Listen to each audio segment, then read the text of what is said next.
Hello, welcome to Glasgow Rangers Nation with me, your host Owen James, the channel that brings you your team every single day.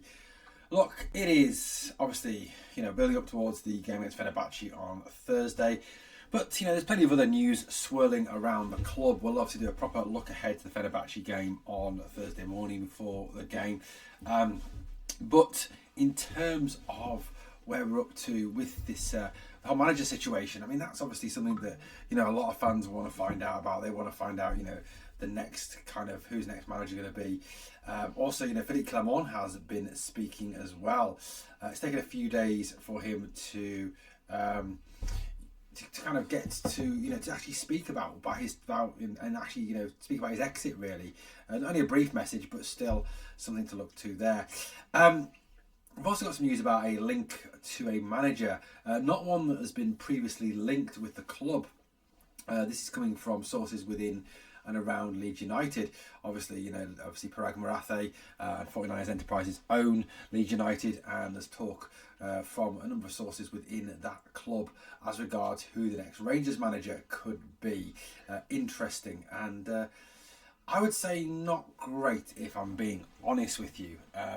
It could all be, speculation, but it's worth having a little chat about anyway. So let's start off with what our former manager, Philippe Clement, has had to say. He has spoken to the media. He has kind of sent a bit of a farewell message in a way. Look, if you go back to when Clement first came in, there was the new manager bounce. There was the belief, I think, that we could win the league suddenly, after they kind of threw it away. We took over at the top and then we kind of bottled it again. And, Clement was kind of, obviously, a lot of the blame was saddled at his door for that, as well as obviously with the players, not being able to handle the pressure. Clement obviously had been obviously, throughout his entire time at Rangers, his tactics or lack of, his style, his formation, his shape or lack of had been questioned. There was a number of questions around him. He insisted all the time that it was obviously part of a long-term plan. It was part of a rebuild, and he needed time to kind of establish himself and establish his team.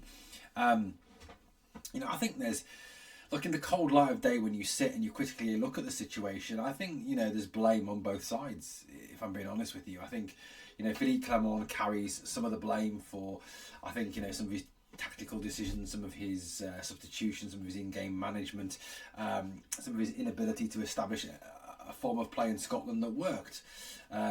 He certainly had established a form of play in Europe that worked, that was very effective in the Europa League. However, in Scotland, the style of play that he used did not work. That was just the way it was. And it could be argued that there was no style of play. The football was passive, it was slow, it was turgid, it was boring. Whereas, that slower, sort of gentle, more less aggressive build-up works in Europe, where you have more space, more time on the ball. It certainly doesn't work in Scotland. So, his failure to adapt, his failure to be less stubborn about his team selections and his tactics, I think will always sort of be a kind of anvil around his neck, pulling him down. I think also some of what he said at times, he kind of let himself down very badly with a lot of his comments. He talked at the start about giving young players an opportunity. The only reason he did at the end was because he'd run out of players. So kind of lied about that to some extent, or not being wholly truthful on the whole situation. I think some of his valuations of games obviously annoyed supporters as well. And whilst I don't expect him to come out and throw the team under the bus, been a bit more honest and a bit more open, like Ferguson is being at this moment in time, I think would have been a bit better for him in the long run. However, I think he does deserve some kind of, what's the word I'm looking for? Some sign of an excuse for what happened. He was kind of sold a bit of a turkey, wasn't he, by the Rangers board. He was told he was going to come in, he was going to rebuild, he was going to cut down the wage bill, he was going to cut down the average age of the squad and then rebuild the club. And it never really happened, did it? The players that were purchased, obviously, yes, he spent around £20 million, but when you're doing a bit of rebuild, you have to spend a bit more than that. And obviously the failure in January to really bring anybody in, other than the loan signing of Rafael Fernandez, who has seemingly disappeared off the face of planet Earth. So you can argue that he was kind of let down to some extent and sold a bit of a turkey by the board.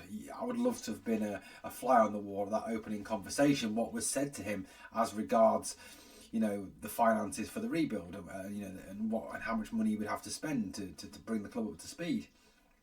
Or was it that he was told from the start that there was very little money and he wouldn't be spending it? I don't know. So that's the situation. We are obviously still looking for a new manager. We are still looking for someone, to come in and replace Philippe Clement. It's something we do need. Now, in his closing message to Rangers fans, this is what Philippe Clement had to say. He sent his farewell message via Instagram. Kind of a little bit of an irony in that, I guess, given the times that he wasn't happy with what Todd Cantwell did on Instagram. I think, it's quite ironic the manager uses Instagram to send his closing farewell. Anyway, this is what he said. He said, "Dear Rangers, it has taken me a few days to fully process and accept the end of my time with this exceptional club. I leave with a heavy heart, frustrated and disappointed that I couldn't consistently bring the team to the level we all expected. I understand your frustrations and I share them. We worked passionately day and night and we faced challenges. I will never forget the many great moments we had together. Your unwavering support and the energy from the fans made those times truly special. In those moments, it felt like we were one big family. For that reason, Rangers will always hold a special place in my heart. Thank you, Philippe." I think, you look at that statement that he's made, and there's some interesting points that we can pull out of that, in the comments that he's made. I think, he quite clearly has no ill feeling towards the club, given what he said. He I think is frustrated that he couldn't turn it around and get what he wanted from the players or from the club. I think he's obviously disappointed. Anybody is when they lose their job, if it's a job that you kind of enjoy doing. I think there's a number of us who, if we lost our job tomorrow, probably won't be that gutted. To be perfectly honest, the only thing we'd be disappointed about is the lack of money. I understand your frustrations and I share them. I mean, I kind of call into question that a little bit, given the fact that he didn't really, show that or say that during press conferences and during his media availabilities. Unless, of course, that is aimed at someone else, that is aimed at the board. There was a frustration with the board from the fans, and there's a frustration from him with the board. I'd love to be able to interview him, to wait and read his autobiography when it comes out. I mean, it may have been that he signed a non-disclosure agreement, so he can't actually come out and say anything about the board. But it'd be interesting to get his thoughts. And is that kind of thing that he's hinting at there, the frustrations, all part of his frustrations with the club, that he couldn't do what he wanted to do and he couldn't deliver what he wanted to deliver because he felt he was trying to fight with one arm tied behind his back, maybe. I mean, look, this is all kind of after the fact, isn't it? And with hindsight, we were all calling for his head at the end, and fair enough. But look, maybe, like I said, I don't think that. And look, I'm not going to go back on that. It's the right decision. He wasn't doing a good job, but I think, like I said a few moments ago, there is blame on both parts, with the board and with him as well. So, I think he's right that he faced a lot of challenges. I think there was a lot of challenges thrown in his way by mismanagement, by the board, by the players, etc., etc. There were some great moments, don't get me wrong, obviously winning the League Cup, progression in Europe, all good points, all good points. But I think there is, from what he's saying and from those comments, there is a general frustration for him with how it all ended, with him, with the backing that he got. I don't know. You've got to kind of try and weigh it up, haven't you, and look at it with a bit of a sort of cool and reasoned head, post anger and post vitriolic hatred because of the fact that you were doing so badly. Look, has he done a good job? No, of course he didn't. We finished, we're 16 points behind Celtic. We're not going to win the league this season. We've lost the League Cup to them. The Scottish Cup, they're probably going to win the treble again this season. He's partly to blame for that. Of course he is. But like I said, I think there is blame to be attached on both sides of the club in terms of the board and Philippe Clement as well. Look, everyone, Barry Ferguson is here to the end of the season. That's a given.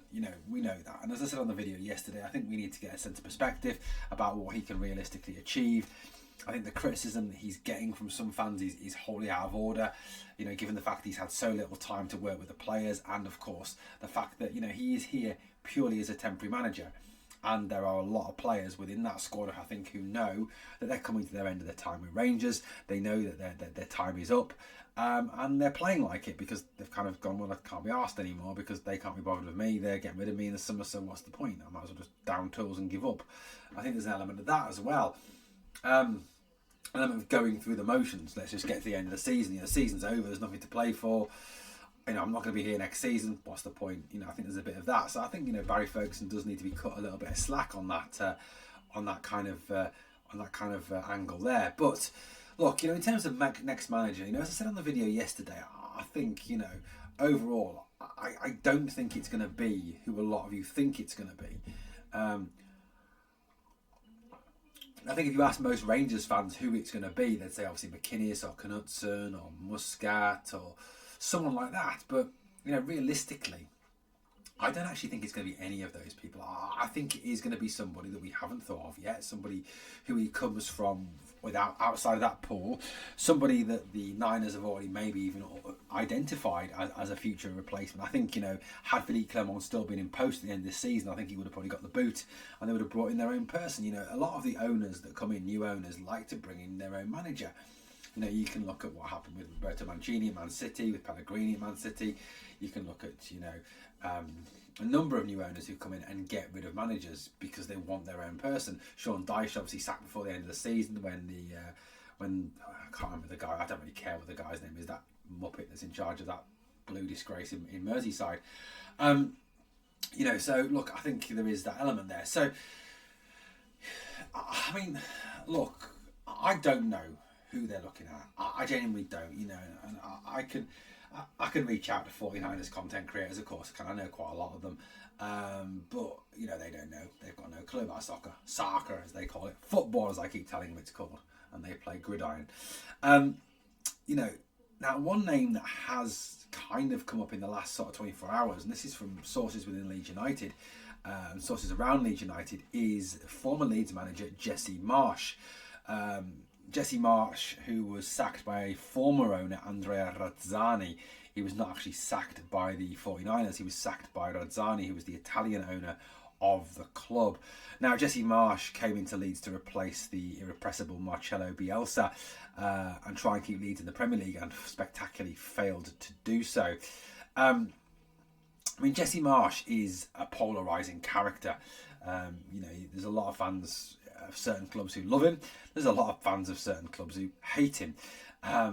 He is a polarising character. He has a style of football which he likes to stick to, which is progressive.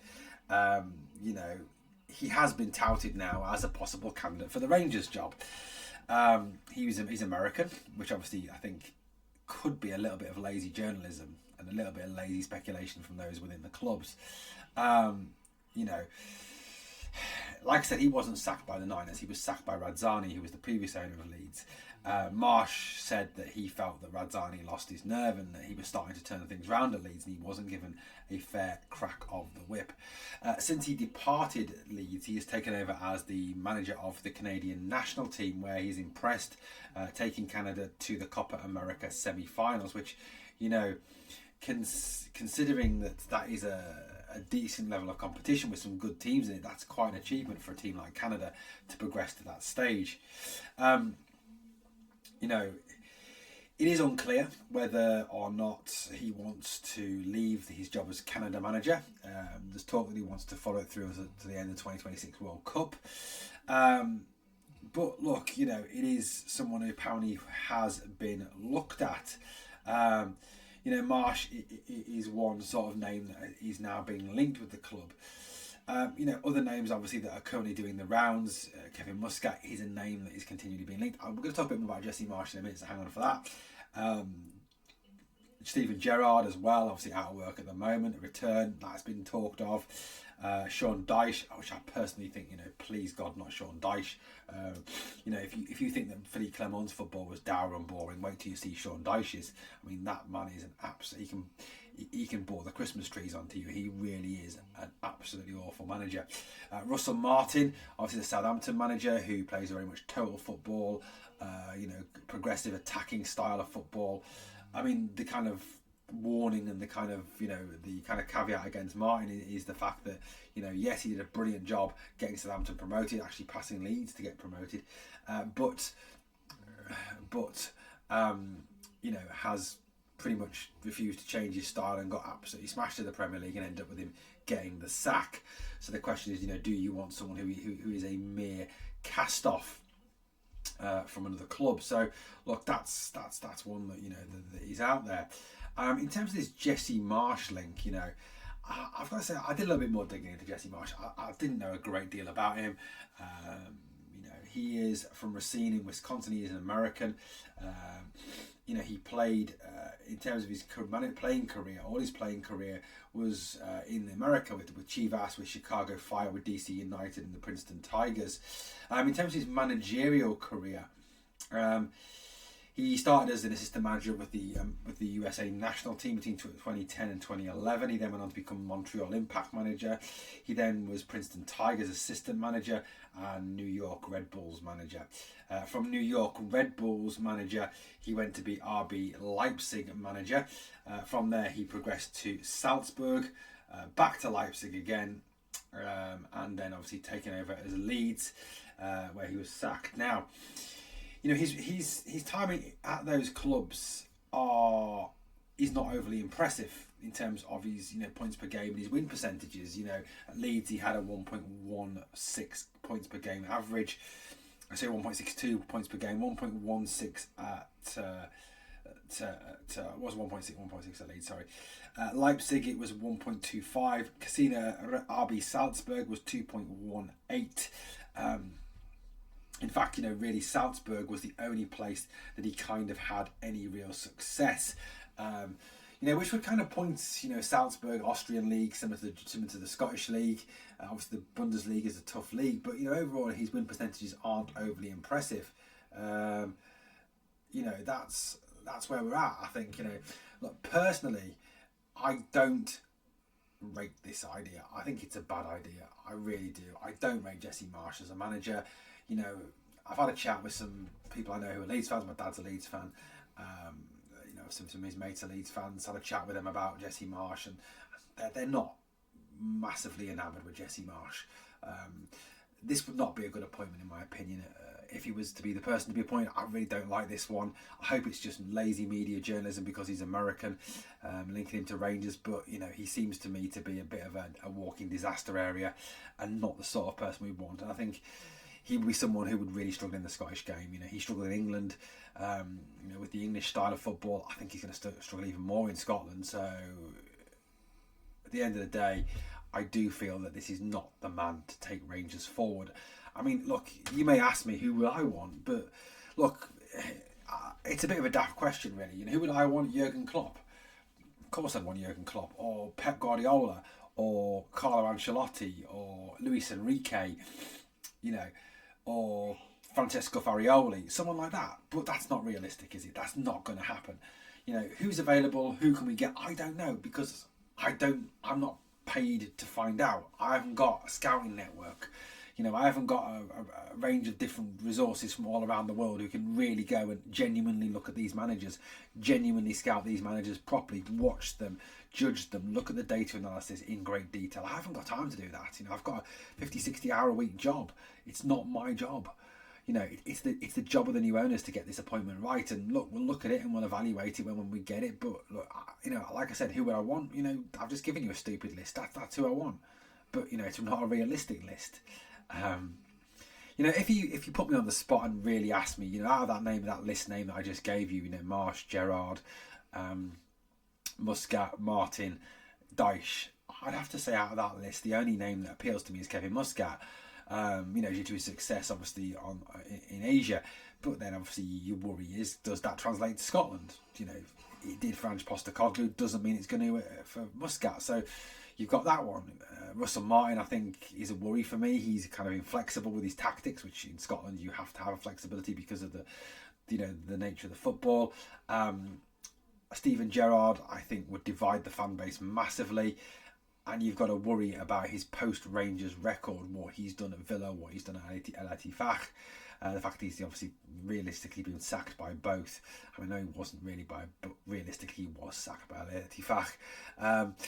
So, and Sean Dyche is just an absolute Jesus Christ. If those of you who've been saying Mourinho's dull, you've seen nothing yet. This guy, like I said, he's just awful.